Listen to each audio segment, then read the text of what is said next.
अगं काय माहिती म्हणजे तू घरात येताना घेऊन नाही आली तिला? अहो नाही, माईच मला म्हणाल्या की येताना एकटी ये, तारा मॅडमना घेऊन नको येऊस. आणि माई, आपण पुन्हा रियाज का सुरू करतोय? सध्या मी घरात एकटीच असते ना, माझा वेळ जात नाही.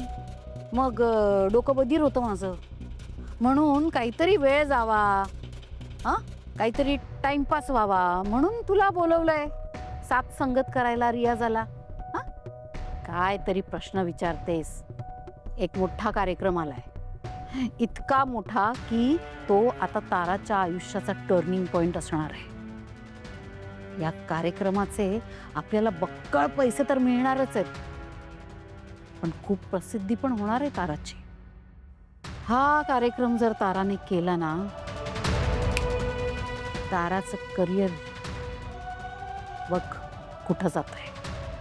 पण या कार्यक्रमात आपल्याला आजवर ताराने गायलेली म्हणजे तू गायलेली सगळी गाणी आपल्याला करायची आहेत. हा कार्यक्रम सक्सेसफुल व्हायला पाहिजे, मस्त व्हायला पाहिजे.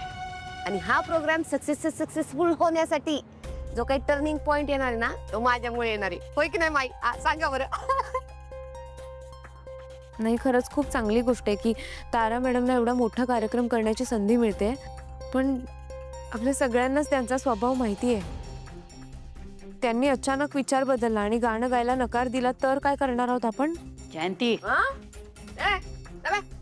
तारा मॅडम असं काही करणार नाहीत. हा, कन्या जयंतीनं त्यांच्या वर्मावर बोट ठेवलंय. काय बी झालं ना तरी तारा मॅडम पळत पळत प्रोग्राम करायला येणार म्हणजे येणार. लिहून घ्या तुम्ही. हो बरं ठीक आहे, पण ते अजून आल्या कशा नाहीयेत? आपण फोन करूयात का त्यांना? नाही, हो पण किती वेळ झाला, ते अजून आल्याच नाहीयेत. बघ ना, मी तेच म्हणते की फोन करू दे ताराला. एक तर नाही, ही फोनच करू देत नाहीये मला. म्हटलं बघ जरा कुठे काय, निघाली घरातनं की नाही निघाली, पण नाही. एक फोन करू देईल तर शपथ. मॅडमला खूप ओव्हर कॉन्फिडन्स आहे ना. हायच मला कॉन्फिडन्स. मी कामच असं केलंय. जयंती फालतू काम करतच नाही हो. आता बघा कशी वाऱ्यासारखी पळत येते तुमची तारा. नको येऊ देऊ, मग बघते तुला मी. ये ना, या सैतान का नाम लिहावर सैतान हा. आली तारा, आली तारा मॅडम आल्या बघा. झालं का तुझ्या मनासारखं? हॅपी? शेवटी तुला जे हवं होतं ना तेच केलंस तू. तारा बाळा, असं काय बोलतेस तू? हा, मी आई आहे तुझी. तुझ्या वाईटाचा विचार करणार आहे का मी?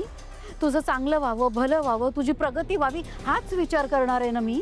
त्यासाठीच झटते ना.